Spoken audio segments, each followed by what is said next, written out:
Salam Bapak Ibu yang terkasih di dalam nama Tuhan Yesus Kristus. Hari ini kita bertemu kembali dalam pembahasan firman Tuhan, khusus untuk perjanjian hendak nikah maupun pernikahan antara laki-laki dan perempuan yang sudah memutuskan untuk melanjutkan hubungan ke dalam jenjang pernikahan. Hari ini firman Tuhan bagi kita dari 1 Raja-Raja 15 ayat yang ke-18 sampai ayat ke-21. 1 Raja-Raja 15 ayat yang ke-18 sampai ayat yang ke-21. Saya akan membaca bagi kita semua. Tetapi Asa mengambil segala emas dan perak yang masih tinggal dalam perbendaharaan rumah Tuhan dan dalam perbendaharaan rumah raja, dan menyerahkannya kepada pegawainya. Kemudian Raja Asa mengutus mereka kepada Ben-Hadad bin Tabrimon bin Hezion, Raja Aram yang diam di Damsyik, dengan membawa pesan, ada perjanjian antara aku dan engkau, antara ayahku dan ayahmu. Di sini kukirim kepadamu suatu bingkisan, yakni emas dan perak. Marilah, batalkanlah perjanjianmu dengan Baesa raja Israel, supaya ia undur daripadaku. Lalu Ben-Hadad mendengar permintaan Raja Asa. Ia menyuruh panglima-panglimanya menyerang kota-kota Israel, dan ia mengalahkan Iyon dan Abel-Bet Ma'akha dan seluruh Kinerot serta seluruh tanah Naftali. Segera sesudah Baesa mendengar hal itu, ia berhenti memperkuat Rama dan ia menetap di Tirza. Amin. Nah, Bapak Ibu, pertama kita mau melihat dulu konteks 1 Raja-Raja pasal 15 ayat 18 sampai 21 ini. Nah, Bapak Ibu, kita pasti tahu ya bahwa Israel ini awalnya adalah kerajaan yang bersatu, namun dia terpecah menjadi dua kira-kira sekitar tahun 926 sebelum Masehi. Kerajaan yang sebelumnya dipimpin oleh Raja Salomo sekarang menjadi terpecah menjadi dua kerajaan, yaitu di bagian utara yang berpusat di Samaria, yaitu kerajaan Israel yang terdiri dari 10 suku, dan kerajaan Yehuda di bagian selatan Yerusalem sebagai ibu kotanya yang terdiri dari 2 suku. Awalnya Salomo ini mengangkat putranya Rehabeam menjadi raja. Namun Yerobeam muncul dan didukung oleh tua-tua Israel menjadi raja, dan itulah akibatnya Israel terpecah menjadi dua, di mana Yehuda dipimpin oleh Rehabeam dan Israel dipimpin oleh Yerobeam.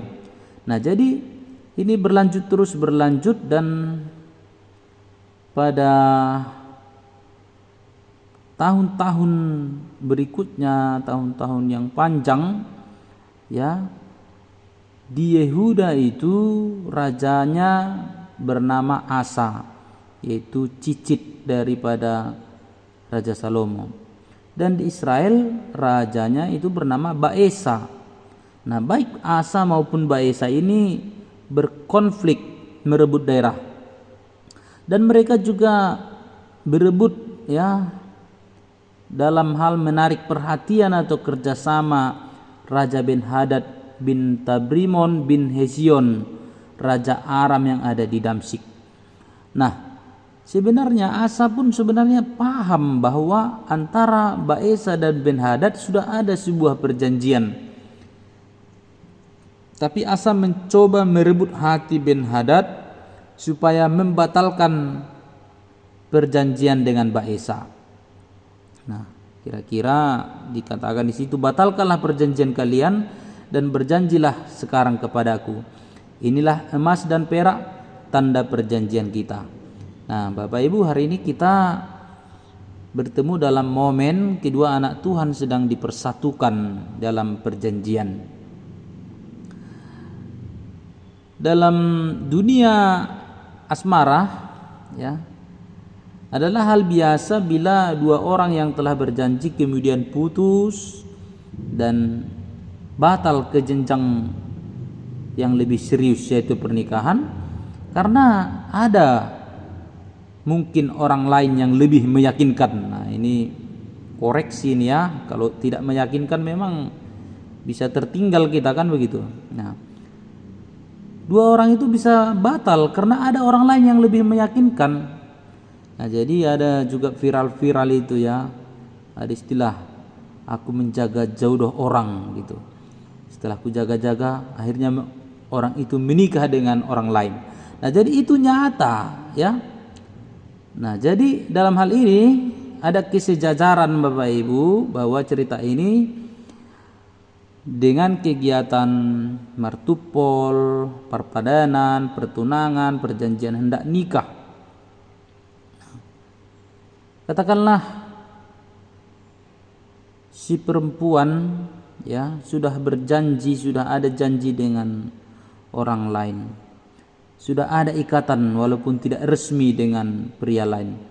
Lalu datanglah si laki-laki ini ya membawa emas, harta, meminta supaya sekarang kitalah yang berjanji begitu. Nah, kalau ada janjimu dulu dengan laki-laki lain, batalkanlah itu. Kalau ada janjimu dengan perempuan lain dulu, cancel lah itu. Nah, itulah juga Bapak Ibu sebenarnya makna utama dari partupolon atau perpadanan maupun perjanjian hendak nikah, karena dalam masa-masa itu disitulah diselesaikan kalau ada pihak-pihak ketiga ya, pihak-pihak ketiga supaya diselesaikan sebelum dilangsungkan pernikahan begitu. Jangan nanti seperti yang viral-viral itu kan. Nah, begitu ditanya apakah ada Bapak Ibu dan Saudara yang mengetahui perempuan dan laki-laki ini memiliki hubungan dengan orang lain. Nah, ada pula yang berdiri nanti, ada pula yang tunjuk tangan. Saya adalah istrinya katanya pula. Ada pula nanti yang bilang ini adalah anak-anaknya. Wah, itu sudah gawat kan begitu. Nah, jadi partupolon maupun perpadanan, perjanjian hendak nikah itulah kesempatan untuk menyelesaikan kalau ada perjanjian-perjanjian yang sebelumnya. Kalau memang tidak layak untuk diteruskan ya memang tidak bisa begitu. Apa yang mau kita ambil pelajaran daripada firman Tuhan ini, bahwa ikatan perjanjian yang benar itu sebenarnya memiliki beberapa kriteria ya, kalau kita membandingkan dengan firman Tuhan yang kita baca ini, belajar kita dari firman Tuhan ini. Yang pertama adalah motivasinya benar, alasannya benar. Dua orang yang mengadakan perjanjian untuk menikah, motifnya itu harus jelas, yaitu karena cinta begitu, bukan karena dipaksa-paksa, bukan karena didorong-dorong, tetapi karena cinta ya. Kenapa saudara-saudara berjanji di sini? Karena ada cinta, karena ada saling mengasihi, bukan karena harta ya. Kalau harta kan ya itu hanya penambahnya itu kan begitu, harta yang bisa dicarinya begitu ya, bukan pula karena semata-mata hanya karena kecantikan begitu, karena kecantikan itu pun bisa memudar ya, seiring oleh waktu itu pasti akan habis ya. Tidak bisa kita melawan hukum alam semesta ini. Nah, kalau sudah dapat waktunya, kulit yang rapi itu dia akan mengerut begitu ya, rambut yang hitam itu akan memutih. Nah, jadi itu semua akan berganti ya. Nah, jadi yang kedua adalah tujuannya benar begitu. Tadi kita melihat bahwa tujuan Raja Asa mengirim emas perak kepada Ben Hadad adalah untuk menjalin hubungan kerjasama diplomatik. Tujuannya itu adalah untuk menyatukan kekuatan, walaupun dalam konteks ini adalah berperang, ya, untuk melindungi kota, untuk melindungi bangsa, untuk melindungi rakyat.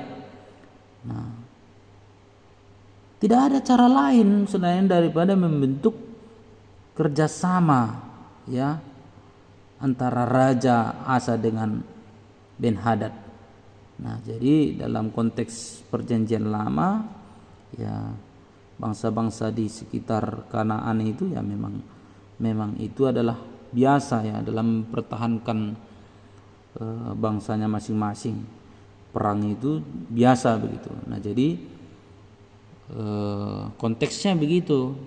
Nah, tapi jangan pula untuk berperang, ya, seorang laki-laki dan seorang perempuan disatukan untuk berperang, ya, nanti dalam rumah berperang, piring-piring berpecahan perang, meja, pintu hancur bolong karena perang. Enggak juga begitu, ya, karena ini konteksnya adalah berbeda, tapi tujuannya benar, ya. Tujuannya benar, ya, untuk melindungi bangsanya, rakyatnya. Nah, jadi kedua anak Tuhan pun kalau dipersatukan itu harus memiliki tujuan yang baik, ya. Tujuannya baik, tujuan untuk saling melindungi, ya, pastinya. Untuk saling melengkapi itu pastinya, ya. Nah, untuk menolong dia, melindungi, si laki-laki melindungi si perempuan juga melindungi si laki-laki dalam berbagai arti, ya, silahkan, ya. Si laki-laki menikahi si perempuan melindungi dari buaya darat, dari singa, gitu, ya, dari pejantan-pejantan yang lain. Nah, contohnya, ya. Nah, apa juga tujuannya si perempuan melindungi si laki-laki, ya, dilindungi dari si kucing garong, dari kupu-kupu malam, ya. Jadi ya saling melindungi. Apalagi tujuannya pasti banyak, ya, tujuan-tujuan yang baik, membahagiakan orang tua kah, boleh memenuhi panggilan Allah, ya, itu semua baik. Yang ketiga, perlu ada komitmen atau kesungguhan. Tadi kita melihat bahwa Ben-Hadad itu dia komit, ya, dia komit dalam membantu menyerang kota-kota Israel yang dipimpin oleh Baesa itu. Nah, jadi dia benar-benar memang menolong Raja Asa, Raja Yehuda. Perjanjian itu bukan hanya ada dalam lisan maupun tulisan, tapi perjanjian itu, Bapak Ibu dan Saudara, harus sampai kepada kedalaman jiwa, ya, yang harus dilakukan dengan setia. Nah, jadi ada juga lelucon, misalnya, untuk apa janji dibuat? Ya, untuk dilanggar, katanya. Nah, untuk apa janji itu kalau enggak untuk dilanggar? Ada itu, ya, istilah-istilah anak muda. Nah, tapi kita harus mengingat bahwa dalam berjanji, terutama dalam sebuah pernikahan, ya, perlu komitmen, ya, bukan untuk dilanggar. Orang yang hina itu, ya, orang yang hina itu bukan mereka yang miskin, bukan mereka yang tidak berpendidikan, bukan mereka yang meminta-minta, bukan mereka yang mengemis, enggak. Orang yang hina itu adalah orang yang tidak bertanggung jawab, orang yang tidak punya komitmen untuk menepati janjinya. Nah, karena bisalah kita berkomitmen, maka terciptalah kedamaian di tengah-tengah keluarga, ya. Ada itu lagunya orang Batak itu, ya. Uji ma'au hasia taringo cinta ki Tuho Unang say sang si beho jalo mabukti dang baheno kuho kecewa. Nah, jadi itu janji ya, dan janji itu membutuhkan komitmen. Nah, yang keempat Bapak Ibu adalah Allah ada dalam perjanjian ya. Memang dalam konteks ini tidak disebutkan demikian, tapi hal ini penting untuk kita singgung dalam firman Tuhan ini, karena orang-orang yang mau menikah harus bisa membedakan janji-janji semasa pacaran, janji-janji selama berteman, harus dibedakan dengan janji-janji yang diikat dalam partupolon, dalam perpadanan, terutama lagi dalam pemberkatan nikah gitu. Nah, jadi kalau janji-janji pernikahan itu kan harus murni, harus dinyatakan dengan kesungguhan ya. Kalau selama pacaran mungkin janji-janji banyak yang janji palsu, banyak janji-janji rayuan pulau kelapa, banyak yang janji-janji supaya sifatnya mengikat atau memikat ya. Kaulah bulanku, kaulah bintangku, kira-kira kau banyak utangku, kaulah segalanya. Nah, jadi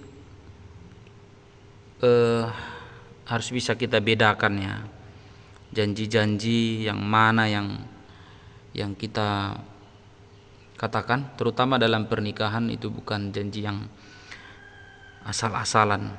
Nah, jadi Bapak Ibu dan saudara yang terkasih di dalam nama Tuhan Yesus Kristus,